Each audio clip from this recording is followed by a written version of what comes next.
It is time for a special edition of the most motivational segment in all of sports, the Bud List. We usually have a letter, but since we're live from Indianapolis, the letters are actually left in New York, so we're just going to get right to the segment. Wow. That's it? Sorry. That's it? What? Well, I don't know. Nothing? We're here. It feels prestigious, and I'm like, here's a Photoshop of Brew in a cowboy hat. It didn't feel appropriate. All right. Whatever, Nick. He Whatever. mailed that in, didn't he, bro? Too much time I'm going to deliver. I'm going to make up for it. Thank At number you, 3, wow.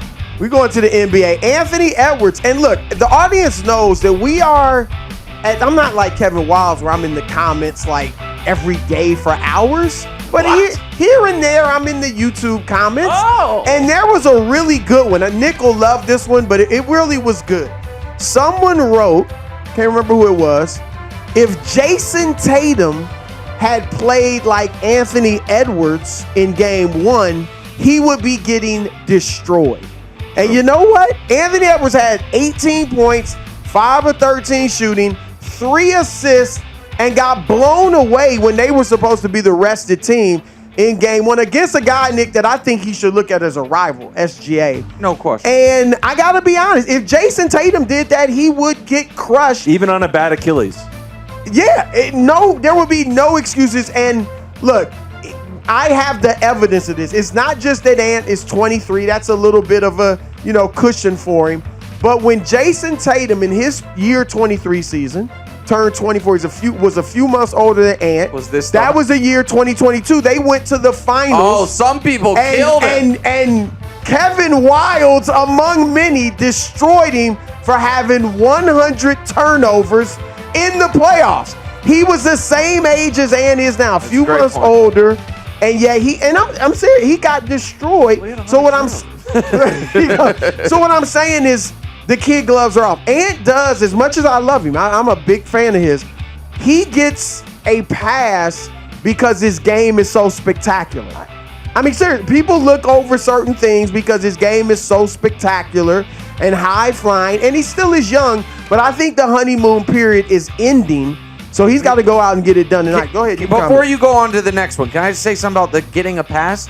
I think typically guys get criticized if we feel like they are underachieving in the postseason, and each of the last 2 years, Ant has gone further in the postseason than anyone expected. So I don't think he's getting like a double standard. I think when you make the conference finals and it's surprising. Tatum was in the finals. Same year, same fifth year. And I and other smart people were like, hey, cut him a break. And Wilde's like, too many turnovers. 100. All right, Ant, I believe in you. You got to go out and get game 2 and deliver tonight. Go get it done. All right, at number 2, we're going to go back to the track. Wildes guy, Josef Newgarden. All right, already the leader among active American drivers with 31 wins. Now going to become the first driver ever to three-peat here in Indy. I mean, that would be impressive. Not going to be easy, though. As we know, with the penalty, the violation, he is going to be starting from the 32nd spot. But we've had several of our commentators tell us he can get it done from there. And how impressive would that be? Not only to become the first to ever win 3 straight, but to do it from the 32nd starting spot. Yeah. That would be incredible. Josef, I think you can do it. I really, especially after hearing the guys talk about how it's possible. So go out there and get it done. I believe in you. And at number 1, we're sticking on the track, on the oval. I think Nick knows who it is. Álex Palou. I mean, you have absolutely crushed it this year and the past few years, obviously winning the series championship. But now you've won 4 out of the first 5 races, but you haven't done it here in Indy. He's finished, 3 out of the last 4 races. He's been right there near the top, but hasn't been able to get it done. So you've said it yourself that I have to win here at Indy, regardless of all my other accomplishments. My career won't be complete unless I get it done here. And I think it's time for him to get it done. So, Álex, I believe in you. Go ahead and do it. Great Bud List. Excellent Bud List as always. Now, it's not 4:10 on a Thursday. It's 4:45, but we have slightly different schedules. So, Wildes, what time is it for? Oh, I thought we missed the sports media ombudsman Since because it's usually he mailed it in, 4:10. he thought you were going to Yeah, exactly right. No, I mean, just because we're on location and we had other responsibilities, I still understood I had to do my full job today. Like Wildes on Thursdays has to read a letter. I have to survey the entire sports media landscape and figure out what needs ombudding. And I sadly today must look internally, not to this show, but to this network. And it's not just this network. And I even have to look to our New York studio mates, Breakfast Ball. And I have to put my dear friend of more than 20 years, Danny Parkins, on the Bud list. He deserves because it. He is, and it's not just him, but he's the face I'm making of stat nerds who are missing the point on SGA. The next time I turn on the TV and see Danny, or open Twitter and see Tom Haberstroh or something being like, actually, guys, Shaquille O'Neal went to the line way more than Shai does. Yeah, we know. We all know that nobody is arguing that Shai shoots more free throws than any star in playoff history. What we're arguing is very simple. We watch the games, and every time someone breathes on him, it looks like he got sniped from the crowd.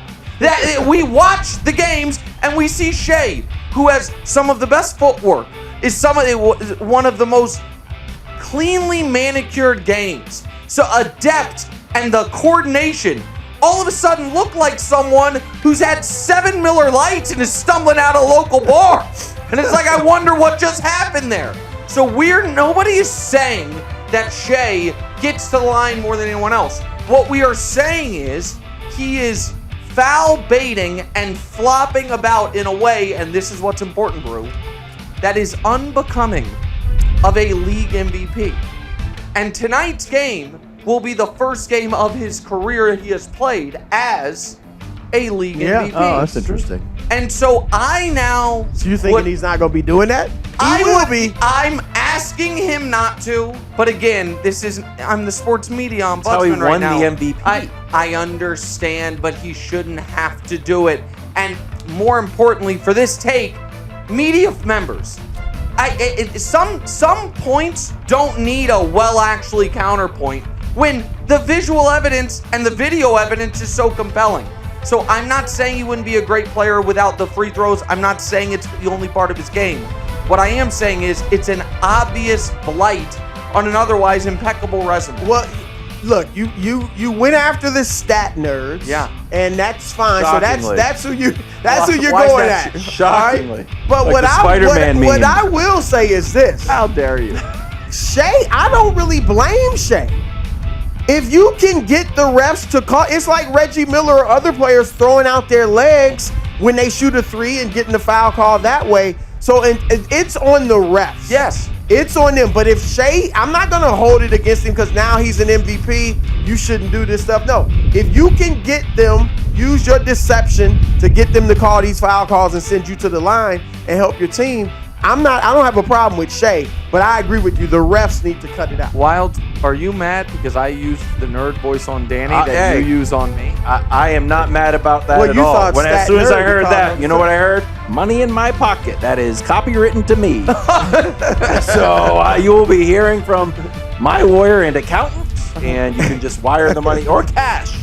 We can do a deal. I told you, the meet and greet at the casino. I've got the We do cash not have on an me. official meet and greet at the casino. People are hitting us up on social media. There's not an Just official Nick, first not things us. first meet and greet at the casino. Horseshoe Casino and Resort. It's about 30 minutes east of Indy, not and we're official. doing a show thing there Friday after the show. No, it's not a show thing. Horseshoe Casino and Resort. I am putting an award, just a piece of lucite, on the Bud list. Brew, who did you vote for? That's the Clutch Player of the Year award. Who did you vote for in that? Jalen Brunson, the winner. So I agree. Brunson has already been announced as a winner, and he was very clutch. However, what Halliburton is doing in these playoffs is not only spectacular to the eye test, since you're not a stat nerd, that's what you prefer nowadays. He also has the stats to back this up. But I will have a solution to this. So here are the two graphics that will show. Most field goals made in the playoffs to tie or take the lead in the final 10 seconds of the fourth quarter or overtime. Halliburton has 4. The record was 3. So that's in a single postseason? In a single postseason. Oh, really? Wow. To tie or take, he's done it 4 times. It's just insane. And then, Brew, you had this graphic, but it was a while ago, so I stole it and made it my graphic. Highest field goal percentage this season to tie or take the lead in the final 2 minutes. Brunson was 17 for 32, 53%, which is spectacular. Jamal Murray, very good. 53%, 53%. Halliburton is at 86%. Down from the 91 because he Down. missed one yesterday. It's wild. So here's I'm not just going to complain or say that Brunson doesn't deserve it, because I think Brunson did deserve it in the regular season. So here's the solution, Brew. Tell me if you like it. We have regular season awards. We have postseason awards. Would you be okay with this idea that Clutch Player of the Year is a full season award? It includes the postseason. So if someone like Halliburton goes on a run like this, maybe the voting can be a little bit later. Maybe he makes it to the finals. Maybe he wins maybe finals MVP. I don't know. But right now, it feels like we'll look back at this year as Halliburton's clutch year. Well, I think that last statement is very good, because that could be the case. But I am one who believes in the power and the legitimacy of the regular season awards. And I think all these awards, including the Clutch Player of the Year, should end at the regular season. Hey, you're clutching on November 4th. You are clutch. No, you know what in a game against the Wizards. Why are you You making know what fun of Dan? that is not me. That is Nick. That is not me. You know what the Clutch Player of the Year award is in the playoffs? Finals MVP. How about that? That's your Finals MVP is the granddaddy of them all. That's all that matters. But also, You don't keep need in to mind, here's take the it into thing. the playoffs. They do have, the Larry Bird Award for Conference Finals Yeah, MVP. Eastern Conference Finals MVP. So he right now, Halliburton obviously, Would win that is right the now. leader in the clubhouse. It's kind of getting lost in the shuffle that Jalen Brunson did have 43 last night and Cat had 35. And an air ball. Yes, he had an air ball. The Clutch Player of the Year. He An air ball. I thought Brunson down the stretch and in overtime was actually good yesterday. Oh, he had 3 turnovers in that like last During the 30 cup, right? seconds, And then overtime. I thought in He overtime. had 2 turnovers. I have another idea. Okay. Sorry, I know we need to go to break. No, we don't. I have one final idea. We have plenty of time. Remember that WWE video where Halliburton's in the crowd and Brunson goes up and wow, WWE really knows their storylines. Yeah. Clutch Player of the Year is up for grabs. You always, can I tell the audience Wow. Because Brunson we might has have to bring it 90 out seconds. like Halliburton.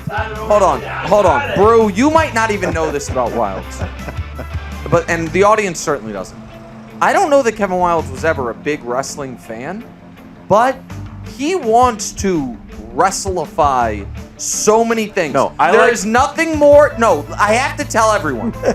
You want a Royal all about the Rumble drama. style format of TV shows, of events. good You always format. want just like music to play. Oh man, this guy's out there. Yeah. You hello. also love Diaz the comes out. Right. That is a WWE entrance. You also love the idea that anybody that has a fictitious belt get an actual belt, and if someone beats them, they take it from them. Yeah, it's called the Stanley Cup. Yeah. It works. One trophy that gets passed around. Yeah, And I take it from you. I know. Oh, that's your green jacket that you want? Not anymore. Take it off of you. I put it on. So much Like I said, drama. he just loves it. Well, everyone gets one. That's your generation. Everyone gets a trophy. Why Not do you us. know We're what? old school. We're That's over here right. wearing I like blankets, that, dude. Wiles. You speaking my Don't let language him- now. Don't let him get you on his side. He's just trying to ruin your Clutch Player of the Year book. Everyone gets a trophy. That's great. Why do you keep doing Danny's voice? That's not my voice. Thanks for watching. Subscribe here to get more from the show and to check out clips from other shows on FS1.